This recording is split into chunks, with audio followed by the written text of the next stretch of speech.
My friends, what is going on? Hope you had a wonderful day today. Before we get started with the video, let's go through some of the usuals. First and foremost, I want to tell everybody thank you who has followed me on Twitter so far. Went over 25,000 followers today. Thank you, thank you, thank you. I appreciate sharing my day and my time with you. I always say 95% of my interactions on Twitter are super awesome. So sometimes you got to take that other 5% and then just boom, let them go. Also, too, I recently tweeted out a list of a lot of high quality people that put out good information. When they tweet, every time I scroll past one of their tweets, I'm at least going to check it out.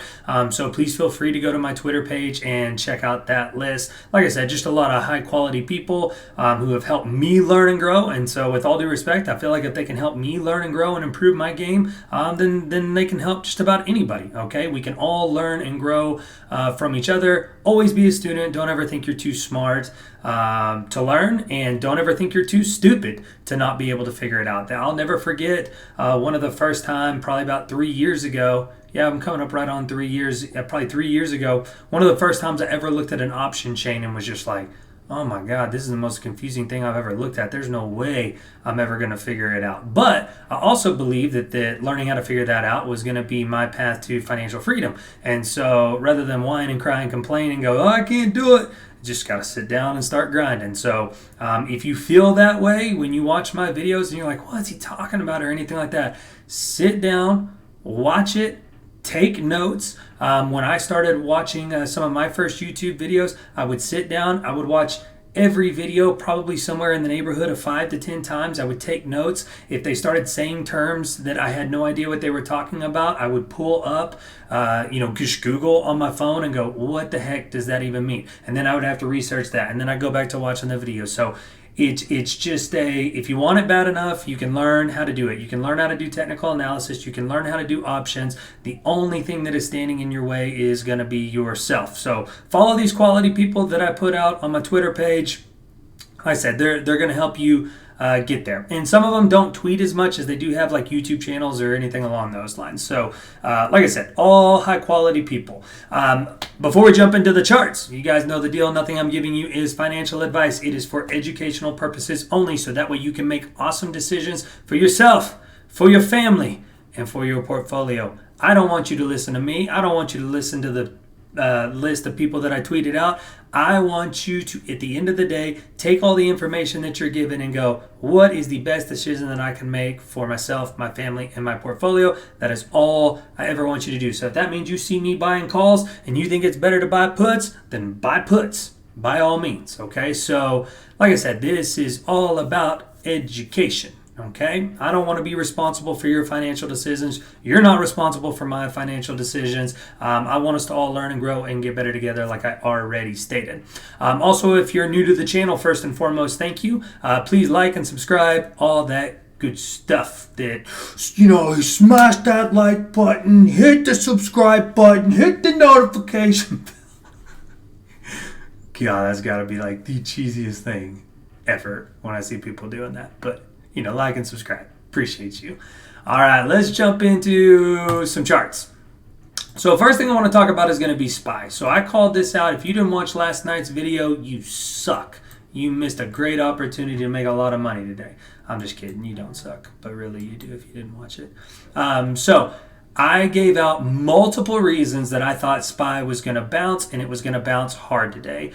We had this level of support that it came down to, and it found support. We had the macro uptrend that it was still using as support and closed right on the edge of. I also said it was a critical time. Also, if you go from the swing low down here on June 17th to the swing high, up here, what day is that? August 16th. You had a perfect bounce on the golden pocket. And so I said you add up all these layers and levels of confluence, and the most likely thing, which is how I trade, it's how I do everything, the most likely thing that was going to happen today was we were going to see a bounce on SPY. Now, how big a bounce? Obviously, I didn't know that for sure, but I was pretty positive we were going to see a bounce. I alerted out in my Discord right here. We were following this level of support right here. Once we got this level and pushed back up, I alerted 396 calls in my Discord. Those ran over 100% today. Caught this pretty much, this entire move right here is like a 1.3% move on SPY. I tweeted out, if you were reading between the lines, if you will, I tweeted out, if this flat level of resistance breaks right here, then we were going to see 396 relatively quickly. And I mean, that happened in this here. These are 15-minute candles. So once it broke out, then 15, 30, 45, and in an hour, we saw 396. And the reason is because if you come over here and you look, there was just not a lot. This was the major resistance, running across the top right here. Once it broke past that resistance, then it was going to move relatively quickly through this right over here, which is exactly what it did. So if we go back here to the daily, Powell's talking tomorrow. So it's kind of all bets are off a little bit whenever Powell's going to be talking, but you have a really nice candle pattern right here. You have a really nice bullish engulfing candle. The only thing that I would have liked to have seen today is going to be if this was on increasing volume. I would have liked to seen increasing volume today. So what does that tell you? So typically, if you're going to see something like that, it could be just people who are wanting to get out of the way, whether they were short SPY or whether they had puts on SPY, going, you know what, I'm not running into Powell the pumper tomorrow. I want to clear out my positions. So typically when you see big pumps on lower volume, that's not due to buying pressure. It's probably due to shorts closing. So obviously, if you were short SPY, right up here, you've obviously done very well for yourself. I mean, you can tell right here, all of these big red bearish candles were on increasing volume. So that means sellers were in complete control. And to an extent, they might be. So today could definitely just be a relief bounce. However, it was a nice relief bounce, okay? If we would have just come up here and, kind of finished around like maybe 394 or anything like that, I'd have been like, it's a bullish candle, but it's relatively weak. But I mean, it is a pretty much, it ran today. There's no doubt about it. I targeted 396 for my calls. I took profit at like 25%. I took more profit at the 396 that I talked about, and then let runners go, and the runners went over the 100%. So it was a better trade than I anticipated. Ran higher than what I was thinking. So if Powell can come out tomorrow and he can be relatively, dovish on everything that he's going to be talking about, whether it be interest rates, interest rates, inflation, things along those lines, then I think we could see a continued rally right here. Okay. The next big point of that we're going to really struggle with, I think, is going to be right over here in this 405 area, which if we come over here, let me put this fib back up here. 405, I'm pretty sure was a fib level as well. Yeah, so the 382. So we closed above the 0.5, pushed all the way through that today. Didn't really show us any resistance. So the next most likely upside target is going to be 405 right here at the 382. And that's where sellers, they had that day where they pushed it down from 419 all the way down to 405. So I do think we're going to be running into some resistance once we get up here to the 382. I wouldn't be surprised at all. I wouldn't be surprised at all to come up here and get kicked off of that. So good day for the global market means good day for AMC. I posted this on my Twitter page. I really wanted above. Let me get rid of these. We'll come back to MACD and RSI here in just a second. I really wanted above 850 closing price on AMC to get us a potential piercing line candle. Now, what's nice about AMC is even though it wasn't huge volume, what you do like to see is even right here, every day that we have seen a green candle or a bullish candle, we have had increasing volume on those days. And we've had decreasing volume on the red days. And that is good to see, which is going to go back to what we were looking at as far as the RSI and the MACD is concerned. So what I was hoping for today, I told the Discord that I wanted to see over $8.50 because that would give us a piercing line candle on increasing volume, would be a very good sign for a continuation. Now, like I've always said, great setups need great follow-through. We had a great setup on SPY yesterday. We had great follow-through today on that. So if we could have gotten, a piercing line over here on AMC, then I think that would have been a great setup. Now, I know I've seen some people talking about how they still think in the next couple of weeks that AMC could really see some nice runs. Here's my personal opinion, and I'm happy to be wrong on it, but I disagree with that. I think we're going to go through a little bit of a consolidation period. So if we are going to see, higher highs on AMC, or even potentially talking about all-time highs, I think it's going to take some time to consolidate. The example that you can see back here is in the March run. So in the March run, blasted straight up, blasted straight down all through April. And then we had to go through a period of consolidation. We went through a period of the Bollinger Bands having to retighten before we could really pick up the energy that we needed to have another big volatile move. So honestly, for me, that's what I'm going to be looking for. I'm going to be looking for a kind of consolidation pattern, so a squeezing of these Bollinger Bands that is going to create another consolidation pattern just like this. So the way they, the more volatile Bollinger Bands get, the more they're going to open up. And John Bollinger, his famous saying is, periods of high volatility are going to be followed quickly by periods of low volatility, and vice versa.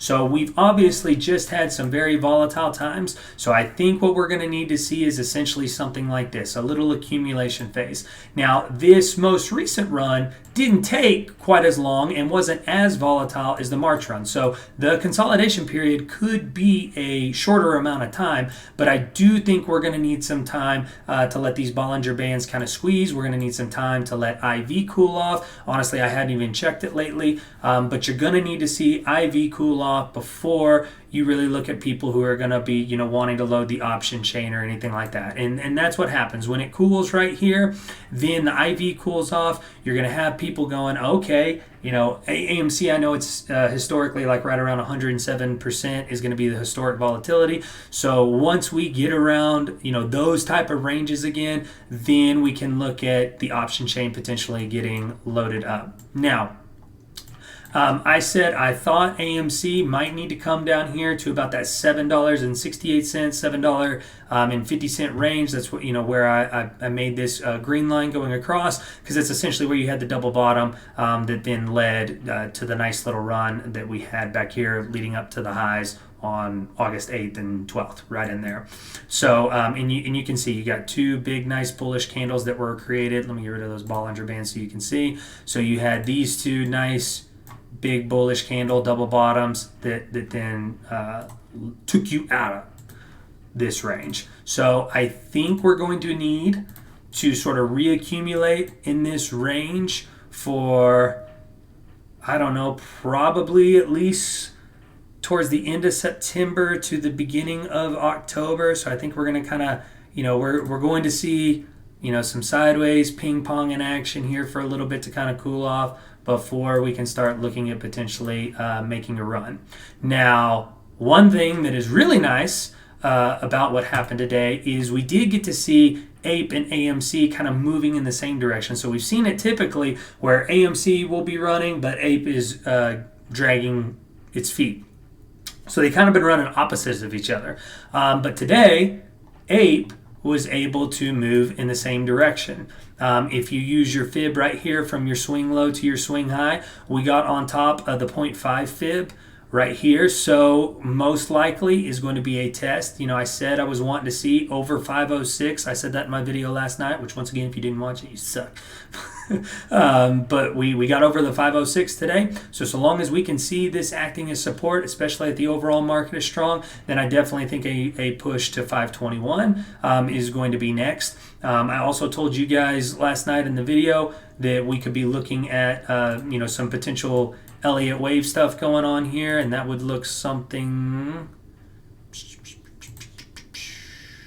Where's gonna be? So that would be A, and then you'd have your wave B, and then your third wave would be your big one, and then you'd have. Oh, dang it.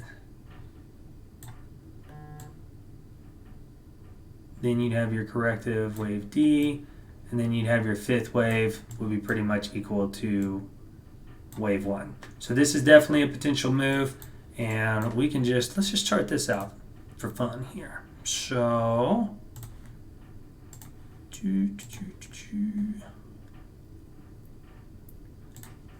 the most common is going to be your 1.618 on your wave 3. So that would take you up to around $6.83. Then, if that's the case, then your fib retrace on, sorry, I didn't draw that very well. So then your fib retrace is typically going to be around the 382, and it's going to be typically a little bit flatter. So your wave 1 is typically the one that nobody catches, because it's just like, oh great, we're just going to push up a little bit and then we're going to get smashed right back down. You get a massive corrective wave 2, usually at least the 618. So everybody's like, okay, yeah, there it is, we're getting smashed right back down. So wave 3 is typically the one that you can catch the move on. So then that would come back down to the 1.618, and then wave 3 would push up to the 1.618. Wave 4 would be your corrective wave to around the 382. And then wave 5, if it panned out, would be the same as wave 1. So let me kind of delete this out. We'll just kind of do this. We'll just do a trend line. Matches wave 1. Be a little bit of an angle.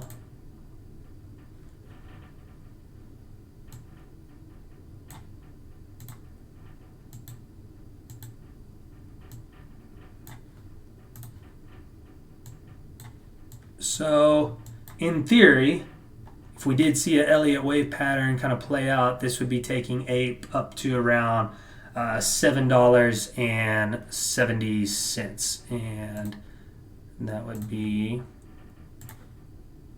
make sure that's correct. Yep. Awesome. So that could definitely be something that's going to be playing out on APE, something to keep an eye on. What you really want to see is you want to see a break over this $5.70. And if you see a break over $5.70 and you see it kind of like a breakaway gap, like the volume is going to be increasing. I mean, look at the volume down here, my friends. Now, once again, these are 15-minute candles. Let's go look at the daily. Make sure. So today's volume was a little bit better. It wasn't anything to write home about, but these volume candles here towards the end of the day, I mean, it's just bulls are in charge right here. So if you see a break above 570, and especially if the volume picks up, or like if you get a breakaway gap, then I'm telling you, you're going to come up here somewhere around $6.82, maybe even higher. AMC does like the 3.618, but it's going to be either the 1.618, the 2.618, or the 3.618. I guarantee you will see it come up to one of those levels. So that's what I'm going to kind of be looking for on APE, is tracking that. And then if we go over here, once again, AMC and GME. GME actually had, they beat, I think they missed on revenue, but beat earnings per share, I believe is what I saw today. I apologize, I literally just got home from work, so I haven't had too much time to look on it. But I know for sure that they beat one and missed one. I might be getting that backwards, but I think they missed on overall revenue, but I think they beat on earnings per share. So you got a nice little kick up in after hours. To no surprise, even in after hours, if you look at this $28, $40 cent range, that was acting as support. I'm getting here and make it a little bit better, but it pretty much came up and touched that in after hours before getting kicked back down. So it came up as high as $28.12, which is no surprise, because if you'll look, I mean, it was 1, 2, 3, 4 major support points. Now it's acting as rejection, then it acted as resistance once it broke below, and now it's coming up and acting as resistance again. So getting over kind of this $28.40 level is going to be huge for GME, and hopefully, since we saw good earnings, Like I said in last night's video, I put orders in. I sold puts on GME for $22 this week. Doesn't look like I'm going to be collecting anything other than my premium, but that's okay. I like my premium. So, but it doesn't look like I'm going to be getting the buys that I was hoping for. Just missed it. What'd you come down to today? Me came down at $23.38. So missed it by about $1.38. So, but is what it is. I'll just keep selling puts, keep collecting premium. I'll eventually get my shares. So overall, that's going to be what I'm looking for. Rising memes, going to lift all boats. That's why we saw the push up in AMC after hours as well. So if GME can really get going, one of the guys I highly recommend following on Twitter, Gavin May, he said he thinks GME might potentially be seeing up here to $38 now. So obviously if GME gets a massive push, that's going to take AMC probably up to the $9 to $11 range, somewhere in there. And then obviously what we're going to be watching for on AMC is once we get up here, we just want to make sure that we're not going to be playing out, some form of a head and shoulders right here. I said in a couple videos ago, I almost think that would be so obvious. Here's what I think will probably happen. I bet we kind of see the curl up here, then we're going to get here, and then we'll start to get rejected, and everybody goes, oh, right, here's the head and shoulders playing out, and then it's just going to keep on curling on by. Everybody who hates AMC will load some puts right there, and then it'll just be a bear trap before pushing on back up. So I do think, once again, happy to be wrong, but I do think that we're going to have to go through some consolidation period. But especially at the overall global market is really helping us out. It definitely could move faster, but I do think we're going to go through a little bit of an accumulation. I still think, I saw some people talking about all-time highs in September. I think that is a massive stretch to say that we're going to see anything near all-time highs in September. But as always, happy to be wrong. I promise you, no one will be more excited than me to be wrong, but I think we're going to need to go through an accumulation phase before we can start pushing up. So I think we're going to about to see some sideways movement and some boring movement here for the next couple of weeks. And then we can start, looking to potentially push on up. Would love to see a run in APE happen. So like I said, that's what I'm going to be kind of keeping my eye on, is going to be, this Elliott wave pattern. Global market wise, SPY got the nice bullish engulfing candle. I'd love to see continuation here. I think pushing up here to about 405 makes a lot of sense before we start to get kicked back out, and then might have to come down here, retest this trend line before pushing back up. I've said it once, I've said it 1,000 times. I don't think retail is going to be able to accurately predict a global market crash. My argument, my thesis on that is we're not just knifing through support or anything along those lines. We're having normal retracements right here. The 618 retracement is the most normal retracement that you can have in a stock, and that's what we saw. We saw a normal retracement and then a very bullish reaction to that.